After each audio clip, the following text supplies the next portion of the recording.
What's up, guys? Welcome to your 136th Android tutorial for the new Boston. We're still going to be working with our Google Maps activity. What we're going to do in this tutorial is we're going to relate to where we touch on the screen and create a geopoint out of that location. So what we're going to do is we're going to set up a couple ints up here called X and Y. Alright, so basically this is going to be our X position and our Y position on our overlay when we touch the screen. And now we're going to create a geopoint out of those locations, but first we have to relate these points to our touch method. So let's go down to our touchy class that extends the overlay. And when we hit the motion event down, that's when we're going to set up our variables. And so what we're going to do is we're going to say X is equal to, and then just our event, which we called e.getX. And that's going to return a float, but we'll get to that in a second. Also, y is going to be e.getY.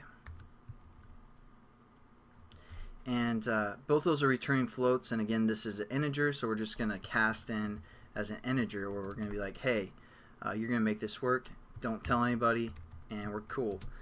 So there we go. We have our both X and Y based off our touch event. Now what we're going to do is create a geopoint based off of this X and Y location, because again, this is just kind of where it is, and now we need to relate that to the longitude and latitude, which the geopoint which we use to build the geopoint. So how we do that is we're going to create a geopoint, and we're going to call this touched point, something like that. We're going to set this equal to our map view. Then we're going to say dot get projections, or get projection, and basically what's doing is it's relating our touch event of our overlay to our actual map activity, or actual map, according to how far it's zoomed in, how we're like scaling and all that stuff.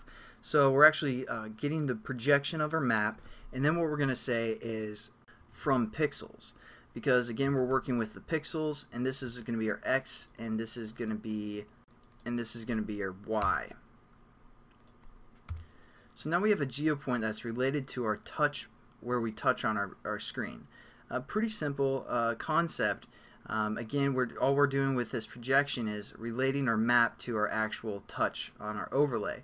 So now what we can do is we can set up something called a geocoder, and we're going to do that within this get address button, because we're going to basically display the address. So we're going to set up a geocoder. And also we might want to set this touch point before we actually get into the geocoder down here. We need to set this touch point up, or this geopoint I should say, so our whole class can use it. So I'm just going to copy that and then delete the type there and paste it above as well. So now we can use our touch point within some of these other methods.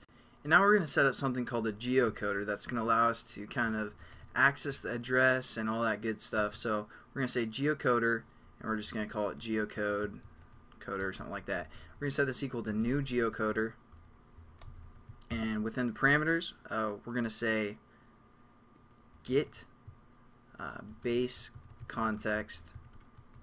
That's going to return the context of the base class, and then we're going to say locale dot get default, and we have to import both locale and our geocoder, which I've already done.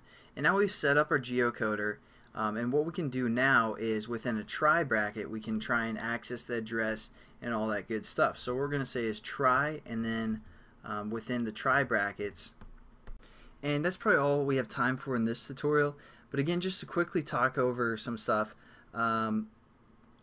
this geocoder, what that's going to allow us to do is basically refer to some map data and give us some more information about, specifically our location, like what street we're on, what the address is.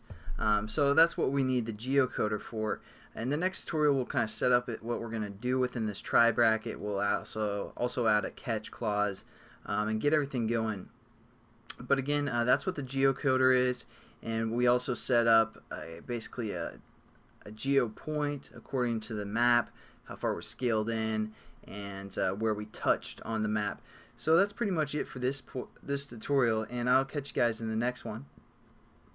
Have a good one. Peace.